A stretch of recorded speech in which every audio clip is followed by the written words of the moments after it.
नमस्कार, फाइटर समाचार में आपका स्वागत है। पेश आज 4 सितंबर शाम 7 बजे राजस्थान की खास खबरें।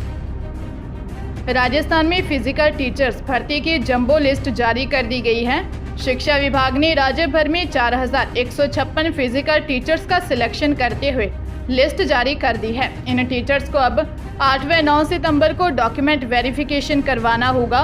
इसके बाद 29 सितंबर तक कार्यभार ग्रहण करना होगा। अक्टूबर में विधानसभा चुनाव की आचार संहिता लगने की संभावना है। ऐसे में शिक्षा विभाग इस नियुक्ति का सारा काम सितंबर में ही पूरा करना चाहता है। माध्यमिक शिक्षा निदेशक कानाराम की ओर से जारी इस लिस्ट में अनुसूचित जाति क्षेत्र व गैर अनुसूचित जाति क्षेत्र के लिए चयन हुआ है। 4156 पीटीआई की नियुक्ति के लिए स्टेट लेवल पर मेरिट बनाई गई है। ये मेरिट कैंडिडेट्स के मार्क्स के आधार पर बनाई गई है। सिरोही जिले के आबू रोड में ट्रक और कार की टक्कर में दादी पोती समेत 3 लोगों की मौत हो गई।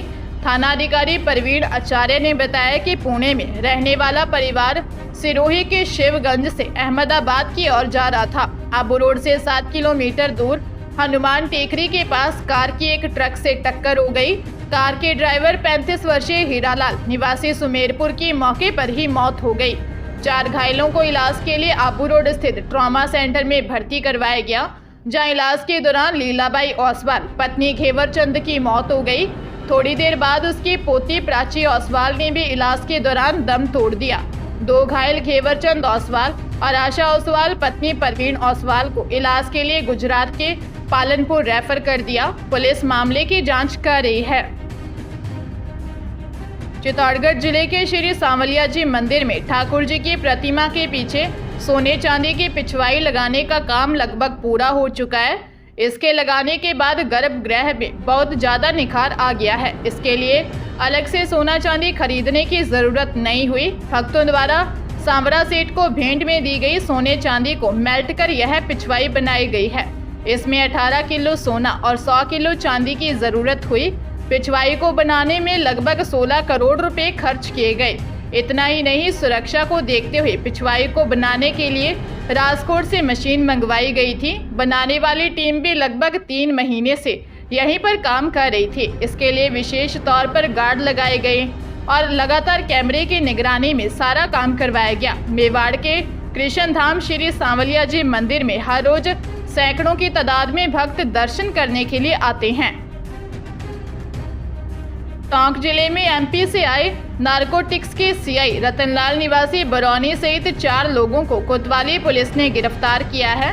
ये आरोपी जिला मुख्यालय के एक मेडिकल संचालक को एनडीपीएस केस में फंसाने की धमकी देकर गेस्ट हाउस में ले गए और बाद में एकजुट होकर मेडिकल संचालक मौके पर पहुंच विरोध किया। सूचना पर पुरानी टोंक थाना पुलिस भी मौके पर पहुंची।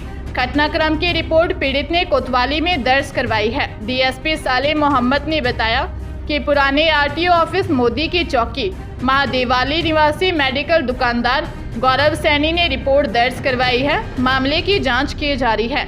जो भी तथ्य सामने आएंगे उसी अनुरूप इस मामले में आगे की कार्रवाई की जाएगी।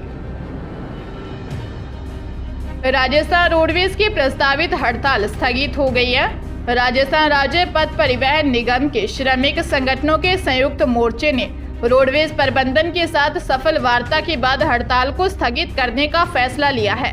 5 सितंबर को रोडवेज की हड़ताल प्रस्तावित थी।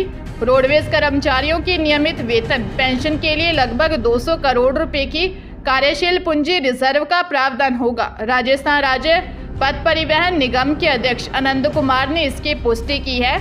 उनके मुताबिक रोडवेज कर्मचारियों के वेतन, पेंशन और सेवानिवृत्ति परिलाभों के नियमित और समयबद्ध भुगतान के लिए 200 करोड़ रुपए के पूंजी रिजर्व का प्रावधान किया जाएगा। यह प्रावधान राज्य सरकार और विभिन्न वित्तीय संस्थाओं के सहयोग से किया जाएगा, जिसमें कार्मिकों को वेतन, पेंशन और 1 माह के सेवानिवृत्ति परिलाभों का भुगतान प्रत्येक महीने के पहले दिन किया जा सकेगा। 1000 बसों को शामिल करने के लिए राज्य सरकार की ओर से प्रति माह एक निश्चित सहयोग राशि आगामी 5 वर्षों तक प्रदान की जाएगी। 5 वर्ष की अवधि के बाद वह बसें रोडवेज की संपत्ति होंगी। चूरू जिले में सब्जी लेने बात कहकर घर से निकली एक महिला और उसके 3 बच्चों के शव मिले। हादसा रतनगढ़ तहसील के गांव मैणासर में हुआ। महिला का पति पेमाराम मेघवाल 30 अगस्त को ही विदेश गया है। रतनगढ़ डीएसपी सतपाल सिंह ने बताया कि तहसील के गांव मैणासर की 32 वर्षीय मंजू मेघवाल अपने 3 बच्चों के साथ घर से निकली थी। निकलते समय सास से कहा था कि वह सब्जी लेने जा रही है। काफी देर हो गई और बहू बच्चों के साथ घर नहीं लौटी तो सास को चिंता हुई। वह घर से खेत की ओर गई। घर से कुछ आगे मंजू के साथ साथ उसकी 10 वर्षीय बेटी आरती, 7 वर्षीय सुलोचना और बेटे 4 वर्षीय विकास के शव मिले। घटना के बाद मौके पर भीड़ जुट गई। डीएसपी सतपाल सिंह और सीआई सुभाष बिजारणिया फोर्स के साथ मौके पर पहुंचे। डीएसपी सतपाल सिंह ने बताया कि अभी तक घटना के कारणों का पता नहीं चल पाया है। मामले की जांच की जा रही है।